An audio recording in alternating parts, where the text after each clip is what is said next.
नमस्ते सभी को। Welcome to the channel. आज की वीडियो इस गेम विद ओजे चैनल में कुछ अलग टाइप की है। ठीक है, ओके सो ठीक है, हम देखते हैं अगर ये टाइप की वीडियोस भी आगे कंटिन्यू करें या ना करें। ठीक है, मेरी ये फर्स्ट वीडियो है ये वाली। ठीक है, सो हम आज बात करेंगे इन्वेस्टमेंट्स पे। जैसे कि आप देख रहे हैं, मैंने वेब पेज भी ओपन करके रखा है अपने सामने, NSE। ठीक है, सो इन्वेस्टमेंट से सबसे पहले क्या मन में आता है इस टाइम पे? तो चलो शेयर मार्केट, सारा शेयर मार्केट, सब सब शेयर मार्केट। इन्वेस्टमेंट का मतलब स्टॉक्स पे लगा दो, सब कुछ कर दो। ठीक है, उड़ रहे हैं स्टॉक्स आजकल। अभी 5-6 महीने में नहीं, बट पिछले 2-2.5 साल में तो बम्पर रिटर्न दिए हैं। ठीक है, जिसने सही टाइम पे स्टॉक उठा लिया उठा लिया। ठीक है, सो मतलब आज स्पेशल एक टॉपिक है ETF पे। ठीक है, ETF पे आते हैं हम, आएंगे।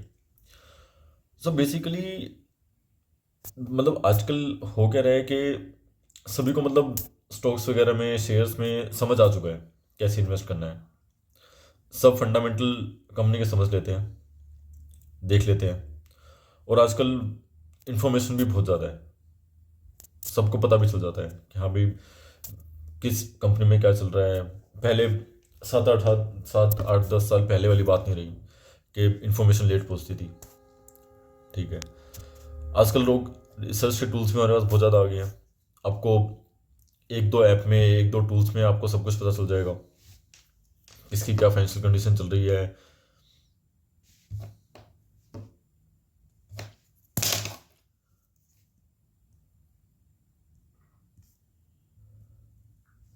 किस कंपनी की क्या ग्रोथ चल रही है, क्या उसके रिटर्न्स हैं, क्या सेल्स रिटर्न है, क्या सेल्स कैगर है। ठीक है, बट अभी भी हमारी कुछ प्रोपोर्शन है पॉपुलेशन का।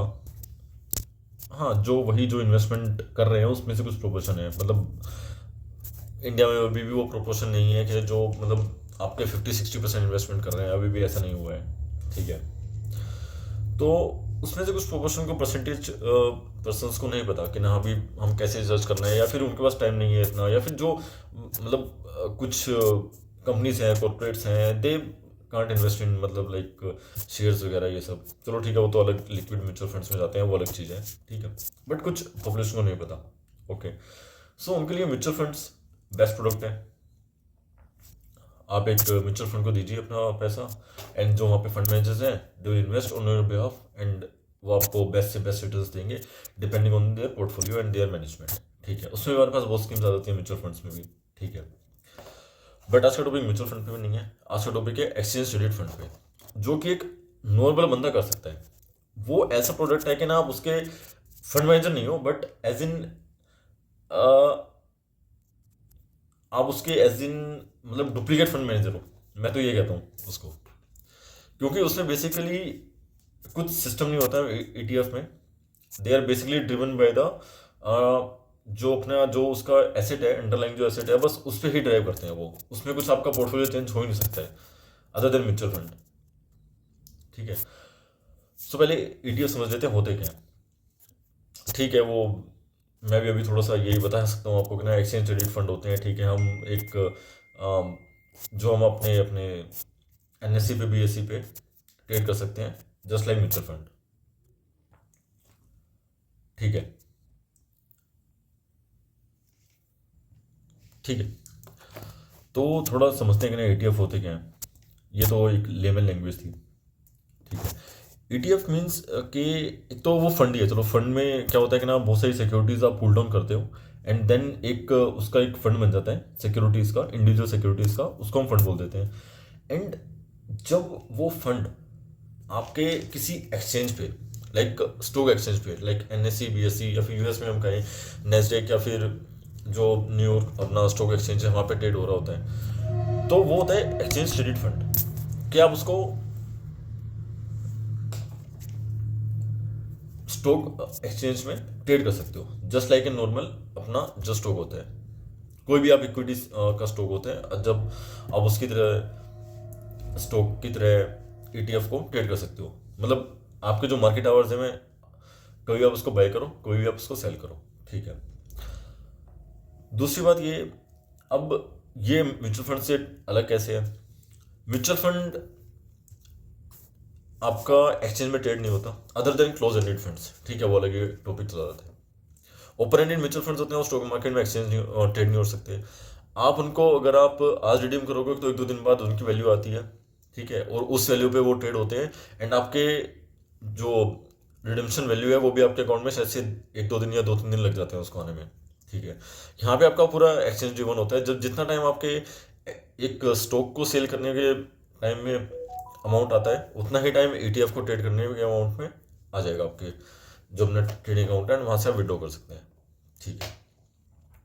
अब एक और बात है, ETF में ट्रांजेक्शन कॉस्ट बहुत मिनिमल होती है, अदर देन म्यूचुअल फंड बहुत मिनिमल होती है। म्यूचुअल फंड में ट्रांजेक्शन कॉस्ट वेरी कर सकती है 0.5 to 1%, शायद से मैं बहुत हायर साइड बोल रहा हूँ, बट यहाँ पे 0.01 लगा लो, या जो म्यूचुअल फंड में 0.5 तक जाती है, यहाँ पे 0.01, 0.02, 0.1% यहाँ तक जाती है, ठीक है। सो मेन टॉपिक, ठीक है, हमने ETF समझ लिया क्या है क्या नहीं सब। ETF में इन्वेस्ट क्या करें, कैसे करें, ढूंढे कैसे, कब करें, टाइम पीरियड क्या लें? देखो टाइम पीरियड सिंपल है, हम म्यूचुअल फंड में कब डालते हैं? हम सिप भी कर सकते हैं, ETF में सिप भी कर सकते हैं, ठीक है। सिप तो थोड़ा हर महीने चलती रहेगी।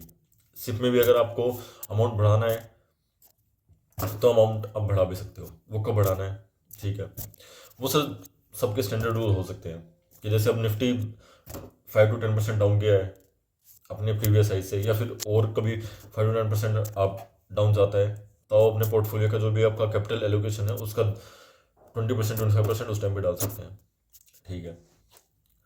ETF चूज़ कैसे करें, कौन से ETF हमको करने चाहिए? इस टाइम पे मतलब आप ये लगा लोगे ना, हर सेक्टर का ETF अवेलेबल है आपको, निफ्टी से लेके इंडेक्स से लेके हर सेक्टर का स्पेसिफिक ETF आपके पास अवेलेबल है। कमोडिटीज का भी ETF अवेलेबल है, गोल्ड का हो गया, सिल्वर का हो गया, ठीक है। सो अगर आपको किसी सेक्टर में रोटेशन लग रही है कि इस टाइम पे इस सेक्टर का बूम आने वाला है, या फिर आप देख रहे हो कि ना ये सेक्टर बहुत ज़्यादा परफॉर्म कर रहा है, तो आप उसका ETF परचेज कर सकते हो, रादर देन आप अगर आपको उसमें किसी स्टॉक में या फिर किसी पर्टिकुलर किसी कंपनी में रिसर्च नहीं करना, तो आप सीधा सीधा उसके ETF में पैसा डाल दीजिए, इन्वेस्ट कर दीजिए। जस्ट लाइक अभी 2 साल पहले हमारे PSU स्टॉक्स बहुत भाग रहे थे, central public sector enterprises, CPSE ETF है हमारे पास, जो सेंट्रल पब्लिक सेक्टर एंटरप्राइजेस को ट्रैक करता है, वो पूरा उसका एक पूल ऑफ सिक्योरिटीज बना हुआ है। PSU मैक्स का ETF है हमारे पास प्राइवेट बैंक्स का ETF अलग से है, हमारे पास FMCG का इंडेक्स भी है, ठीक है। सो आपको देखना कैसे है, ये कहाँ पे आप देख सकते हो कि ना ये आपको मतलब हमारे पास कौन सा ETFs अवेलेबल है इंडिया में, ठीक है। तो सबसे पहले आपको आना है, जैसे यहाँ पे इतने टाइम से NSE की वेबसाइट मैंने खोल रखी है, ठीक है, सबसे पहले आप NSE की वेबसाइट पे आ जाइए।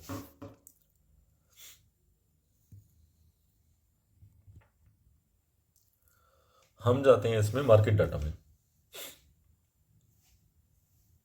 Equity and SME market.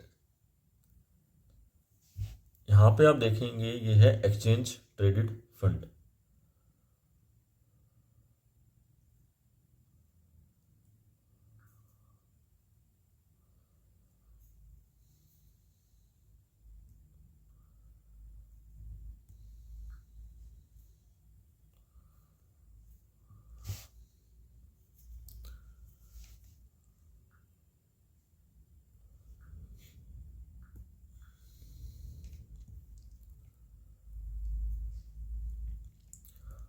अब इसमें एक खास बात और भी है, इंडिया के तो ETF हमारे पास अवेलेबल है ही है, बट अगर आप आउट ऑफ इंडिया, लाइक अभी चाइना कुछ ज़्यादा ही उड़ रहा था हवा में कि हमने ये स्टिमुलस दे दिया, ये स्टिमुलस दे दिया, वैसे तो वो नीचे आ चुका है, ठीक है।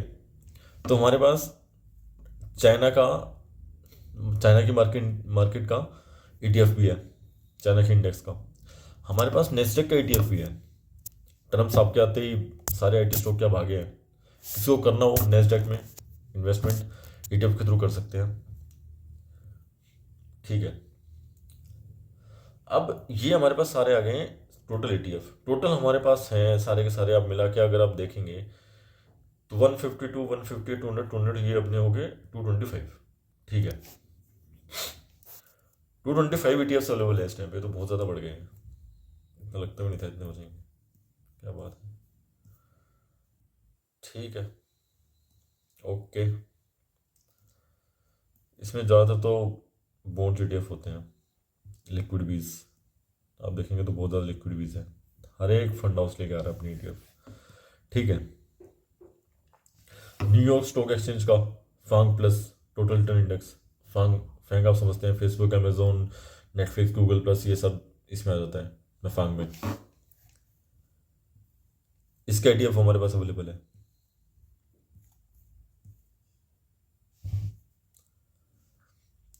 अब यहाँ से आप ट्रैक कर सकते हैं कि ना सबसे ज़्यादा वॉल्यूम किस में है। देखो ETF तो मतलब इसमें तो कुछ वो नहीं है कि ना, अब ये तो आप सेक्टर वाइज, चलो हम वॉल्यूम से टैक डाउन करेंगे कि सेक्टर वाइज क्या आएगा, मतलब इसमें कुछ ऐसा रिसर्च नहीं करनी है आपको। मतलब सीधा मैं तो एक फिल्टर लगाता हूँ कि ना अभी वॉल्यूम जिसका थोड़ा सा ठीक चल रहा है वो थोड़ा सा डिमांड में है, इसका मतलब ये है। जैसे अभी देखेंगे PSU बैंक बीस, किसी टाइम पे CPSE ETF की सबसे ज़्यादा वॉल्यूम हुआ करती थी। अगर आप ये जो PSU का भी 2.5-3 साल से चला है उससे पहले आप देखेंगे तो CPSE ETF, बहुतों को पता भी होगा, CPSE ETF की वॉल्यूम हाईएस्ट हुआ करती थी, क्योंकि शायद से उस टाइम पे इतने सारे हमारे पास अलग अलग टाइप के सेक्टर्स के ETF अवेलेबल नहीं थे। आज CPSE ETF यहाँ पे मरा पड़ा है 128674 पे। ठीक है, PSU बैंक, IT, IT इतना तेज रिटर्न दिया है उसने पिछले एक मतलब 6 से 8-10 महीने में, 25-30% का रिटर्न तो दे ही दिया है। अगर इसको कंपनी समझ नहीं आ रही कि ना IT में किस में इन्वेस्ट करना है, IT बीच में डाल दो ना, दिक्कत क्या है। गोल्ड है हमारे पास। ठीक है, लिक्विड बीज आपके जो गवर्नमेंट सिक्योरिटीज होती हैं वो उसका उनको ट्रैक करते हैं। मेटल का ETF है हमारे पास। इस टाइम में मेटल पिटे पड़े हैं वैसे, अगर किसी को इन्वेस्टमेंट करना हो आगे 2-3 साल के लिए तो वो मेटल ETF में कर सकता है। स्मॉल कैप का ETF हमारे पास अलग से है, जो सबसे ज़्यादा फेवरेट्स हैं, फेवरेट्स होने भी चाहिए। छोटी कंपनीज हैं, बहुत ज़्यादा आगे जाके ग्रोथ करेंगी, दैट्स वाई। बैंक भी है हमारे पास, अल्फा ETF है। अल्फा के ना जो जिस कंपनी का हमको जिस उस सिक्योरिटीज का ये पूल है जहाँ पे हमको रिटर्न सबसे ज़्यादा मिल सकती है, अल्फा ETF। मफांग का एक और आ गया, वैसे ये तो पहले ही था। FMCG का ETF हमारे पास है, ये आप देखेंगे FMCG का ETF आपको दिखेगा, ये रहा।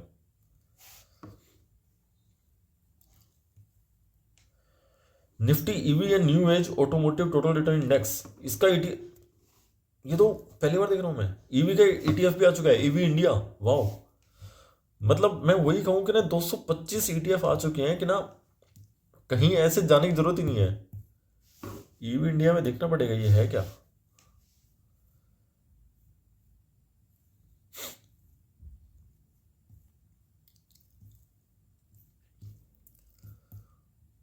इसकी डिटेल्स कहाँ हैं।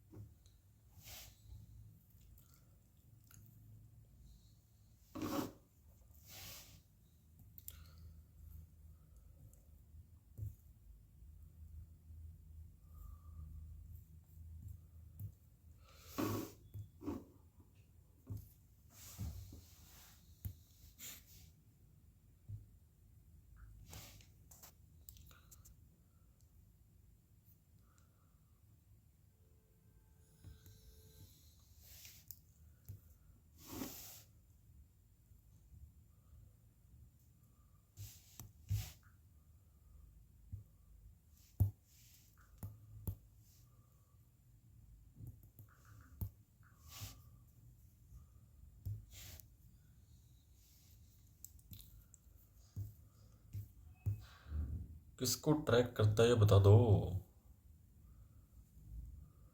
Mahindra and Mahindra, Maruti Suzuki India, Tata Motors, Bajaj auto, ठीक है हमको पता है, बोश, ठीक है ओके डन है। ईवी का ETF भी आ चुका है, ग्रेट। मोमेंटम ETF भी है, मोमेंटम को हम ट्रैक करते रहते हैं, ठीक है। मोमेंटम का ETF भी है। हैंग सेंग इंडेक्स जो मैं बोल रहा था, चाइना का, ऑटो का ETF है। BFSI जिसने भी तहलका मचा दिया था HDFC बैंक में। तो ये सारी ETF है यहाँ पे आपके पास अवेलेबल है। यहाँ से आप देख सकते हैं और अपनी सिप वगैरह चालू कर सकते हैं। लमसम आपको करना हो वो भी आप कर सकते हैं। आपको कुछ नहीं करना है इसमें, कुछ रिसर्च वगैरह कुछ नहीं है। अपना देखो, आपको जो सेक्टर लग रहा है कि ना, जैसे इस टाइम पे अगर कुछ ईवी का आपको लग रहा है, ईवी सेक्टर लग रहा है आपको PSU का सेक्टर इस टाइम पे और बूम दिखाएगा वो लग रहा है, आपको लग रहा है कि ना मेरे को समझ नहीं आ रहा, इंडेक्स में डाल दो, स्मॉल कैप में डाल दो, मिड कैप में डाल दो, निफ्टी बैंक में डाल दो, ठीक है। कोई सेक्टर आपको ऐसा लग रहा है IT लग रहा है आपको ना, IT कुछ कर सकता है, IT में डाल दो, ठीक है। हमको नहीं डालना, ठीक है। ये हो गया ETF का, आप वहां से ट्रैक कर सकते हैं।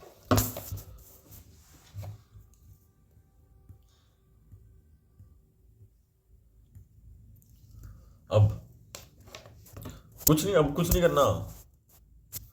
अब जाओ सीधा डीमेट अकाउंट पे अपने, अगर डीमेट अकाउंट ओपन नहीं करा, डीमेट अकाउंट ओपन करो, और डीमेट अकाउंट है तो सीधा ठीक है। आप और इन्वेस्टमेंट्स कर रहे हो, थोड़ा सा पार्ट अगर आपको लग रहा है कि ना मेरे को नहीं समझ आ रहा, तो कुछ पार्ट अपना यहाँ पे ETFs में लगा दो, बस। पैसा कमाओ, लगाओ, पैसा कमाओ, पैसा कमाना तो पड़ेगा ही लगाने के लिए, बस। अब और कुछ नहीं करना, मजे करो, ETF में लगाओ। 10-15 साल बाद एक्यूमुलेशन हो जाए तब मौज होगी, मेन तो।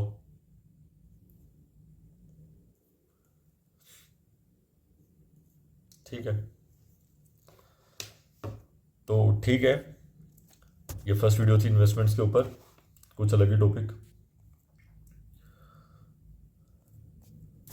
इन्वेस्टमेंट करेगा तभी बढ़ेगा इंडिया, ठीक है। बहुत हो चुका है ऐसा, इन्वेस्टमेंट करनी चाहिए। एक वही हमने सिंपल इकोनॉमिक्स में हमने सबने सिंपल एक पढ़ा है कि ना, हाँ भी एक इनकम का कुछ पार्ट अपने एक्सपेंसेस होते हैं।